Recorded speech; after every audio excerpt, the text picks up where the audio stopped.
आज भी हमारे कृषि मंत्री अर्जुन मुंडा जी ने बातचीत की पेशकश की है। समाधान निकलेगा चर्चा से, संवाद से।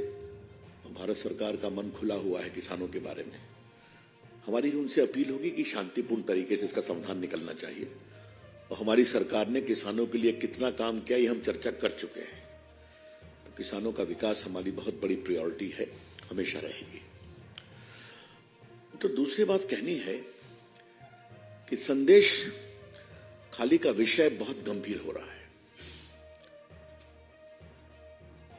माननीय कलकत्ता हाईकोर्ट ने क्या टिप्पणी की है आपके सामने में। How can one man Shahjahan Sheikh can take the entire state to ransom. यह आपने सुना है। उसको गिरफ्तार क्यों नहीं किया जा रहा है। और यह भी टिप्पणी है कि उसके यहां पुलिस ईडी रेड करने गई थी, उसी के बाद समस्या शुरू हुई। लेकिन उसके बाद जो सारी जानकारी सामने आ रही है, ये किसी भी सभ्य समाज के लिए शर्मनाक ही नहीं, निकृष्टता की पराकाष्ठा है। What is emerging thereafter about the patent assault, humiliating treatment, sexual assault of women is a shame on our society and democracy. ये मैं बहुत विनम्रता से कहना चाहूंगा, ये शर्म है। ममता जी अभी भी उसको डिफेंड कर रही हैं। क्यों? अब मैं जरा रिकाउंट करूं कि आपने हमारे सुवेंदु जी को जाने नहीं दिया तो हाईकोर्ट के आदेश पर गए, तो महिलाएं कितना रो रो कर अपनी बात बता रही हैं। बहुत से दिल्ली के पत्रकार, महिला पत्रकार गई, उन्होंने उनको कंफर्म किया। मैं विशेष रूप से सारे मीडिया के लोगों का अभिनंदन करूंगा, दिल्ली के, किसी का नाम लेने की आवश्यकता नहीं, जिस तरह उन्होंने कवर किया और अपने प्रतिनिधियों को भेज करके कवर कराया है। वो सबों ने एक ही बात कही है। एक पत्रकार को गिरफ्तार भी कर लिया गया। ये क्यों है? क्या छुपाना चाहती है ममता जी, और क्यों छुपाना चाहती है ममता जी? एक महिला मुख्यमंत्री अपनी साख, पॉलिटिकल साख बचाने के लिए महिलाओं की इज्जत को दांव पर लगा रही है। क्यों? उनका जमीर कहां मर गया है? और आपको याद होगा कि ममता जी ने जब सीपीएम के अत्याचार के खिलाफ संघर्ष किया था, वो बहुत अनिश्चितकाल तक अनशन में बैठी थी, तो हम सभी उनके मुरीद बने, उनकी बहुत तारीफ किया। जो संघर्ष किया वो उस संघर्ष से आगे निकली है। और क्या हो गया है?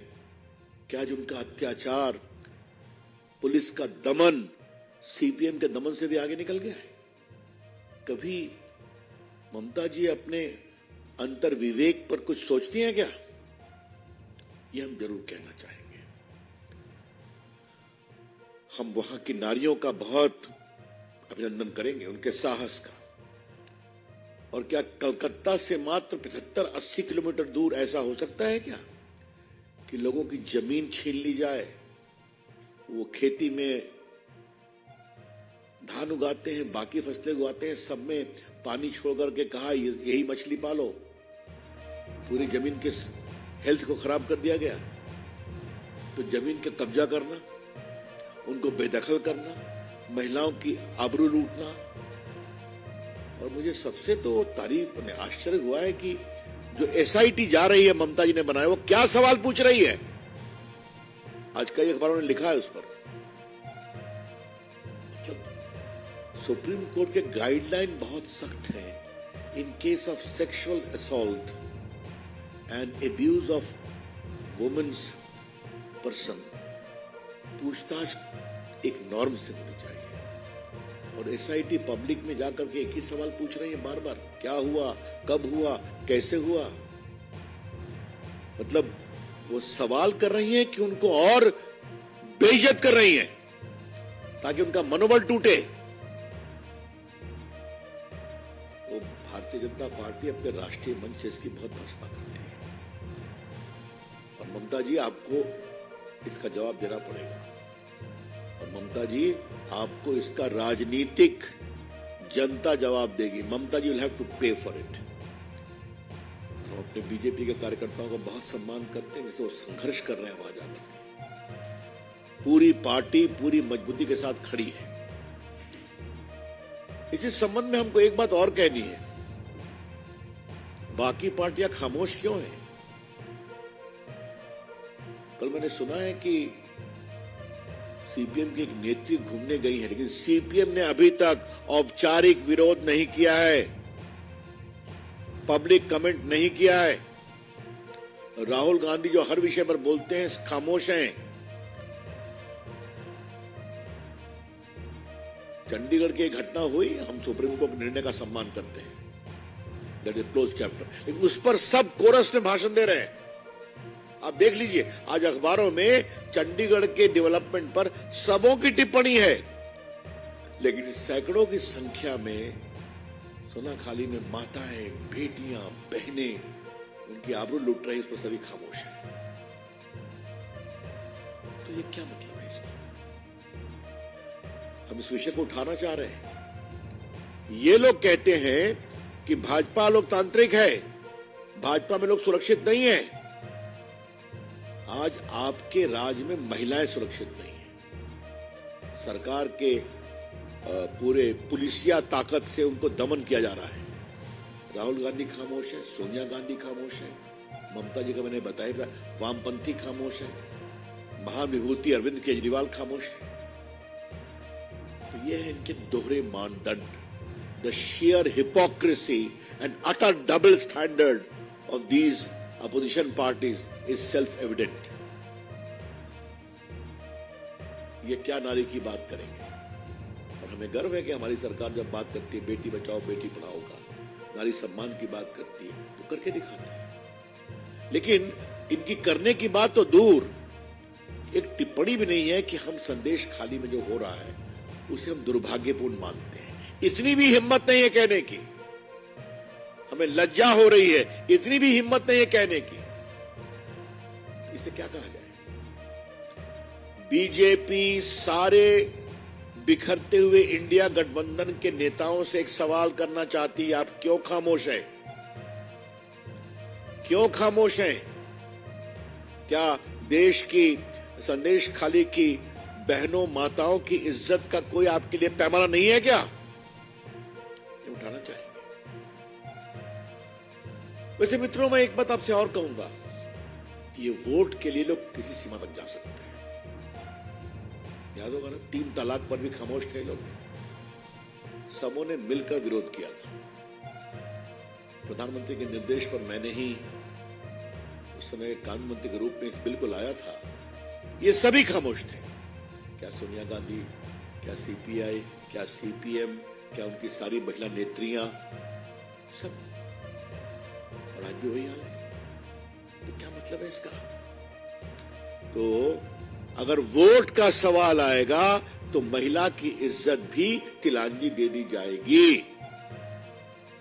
चाहे वो तलाक तलाक तलाक बोलकर घर से निकाल दी जाए या संदेश खाली में अपनी इज्जत आबरू लुटने पर भी चुप रहेंगे। इससे बड़े शर्म की बात कुछ हो सकती है क्या? तो इसके हम भर्त्सना करते हैं। मित्रों, मैं राहुल गांधी पर यहां बहुत बोल चुका हूं, लेकिन आज मुझे बोलने की इच्छा हो रही है। राहुल गांधी इस देश को समझते क्या है? अपने अहंकार के सामने देश को कुछ नहीं समझते हैं क्या? देश के लोगों को कुछ नहीं समझते हैं क्या? उनको एक फ्री पास मिला हुआ है देश को शर्मसार करने का। वो बिहार से चंदौली में घुसे थे, उनकी एक टिप्पणी आप लोगों ने दिखाई थी ना कि राम मंदिर का उद्घाटन हुआ तो क्या हुआ? वहां कोई गरीब था, वहां कोई किसान था, वहां कोई चाय वाला था, वहां खाली अडानी और अंबानी बैठे हुए थे। ये उनके कमेंट है। राहुल गांधी, प्रभु राम को इंसल्ट करना बंद करिए। अगर आपको इतनी समझ नहीं है कि हजारों की संख्या में देश के साधु संत बैठे हुए हैं, अब तक लगभग 40-50 लाख लोग वहां दर्शन कर चुके हैं। स्वयं प्रधानमंत्री जी ने उन सारे मजदूरों का सम्मान किया अयोध्या में जिन्होंने मंदिर बनाया, उनको आप देखते नहीं है। खैर, आपकी राजनीति अपनी जगह पर है, आप जहां चले गए हैं उस पर आप कितना आगे निकल पाएंगे तो मुझे पता नहीं है, चुनाव में मालूम हो जाएगा। लेकिन कृपया करके प्रभु राम को इस तरह से आप अपमानित करना बंद करिए। Rahul Gandhi, stop attacking the faith of majority of Indian people. We have great reverence for Lord Ram. बिल्कुल, इसके हम भर्सना का क्या बोल गए यूपी में कि पूरे यूपी की जनता नौजवान नशे में डूबा हुआ है। ये कोई भाषा है क्या? उस प्रदेश से जहां उनके खानदान ने राज किया है और उनको इतनी साल वो उनकी माताजी एमपी रहे हैं, तो ये कोई भाषा बोलने वाली है? वो यूपी में जहां अभी हाईएस्ट इन्वेस्टमेंट आया है, जहां प्रधानमंत्री ने हजारों करोड़ का पूंजी निवेश किया है, जहां नौकरी के अवसर मिल रहे हैं, और वहां ये कह रहे हैं कि पूरा यूपी का नौजवान आजकल नशे में डूबा हुआ है। Rahul Gandhi ji, shame on you. देश आप पर शर्म कर रहा है। कृपया करके अपनी भाषा को सुधारिए। जो भाषा अपने दरबारी चाटुकारों के बारे में प्रयोग करते हैं आप, वो आपका अंदरूनी मामला है, लेकिन देश के नौजवानों और राम भक्तों के बारे में इस तरह की अहंकारी भाषा करना बंद करिए। हम बहुत इसकी भर्त्सना करते हैं।